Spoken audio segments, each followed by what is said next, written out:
তুমি কোন শহরের মাইয়া গো লাগে উড়া ধুরা, তুমি কোন শহরের মাইয়া গো লাগে উড়া ধুরা, তুমি কোন শহর। ব্রেকিং নিউজ, অবশেষে প্রকাশ পেয়েছে তুফান সিনেমার লাগা উড়াধুরা গানটির ট্রিজার। গানটি প্রকাশের সাথে সাথে ছড়িয়ে পড়ে পুরো নেট দুনিয়ায়। তুমি কোন শহরের মাইয়া গো লাগে উড়া ধুরা। দর্শক দেখতেই পাচ্ছেন গানটি থেকে এক মুহূর্তের জন্য চোখ ফেরানো যাচ্ছে না।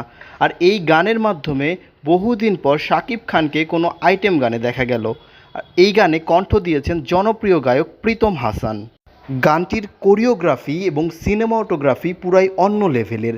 আর এই গানের মাধ্যমে তুফান সিনেমার প্রতি ভক্তদের আলাদা রকমের এক আগ্রহ জন্মেছে। কোন শহরের মাইয়া গো লাগে উড়া ধুরা, তুমি কোন শহরের। গানটি রায়হান রাফি অসাধারণভাবে ফুটিয়ে তুলেছে। সো ভিউয়ার্স, লাগে উড়াধুরা এই গানের টিজারটি আপনাদের কাছে কেমন লেগেছে অবশ্যই কমেন্টে জানাবেন। কোন শহরের মাইয়া গো।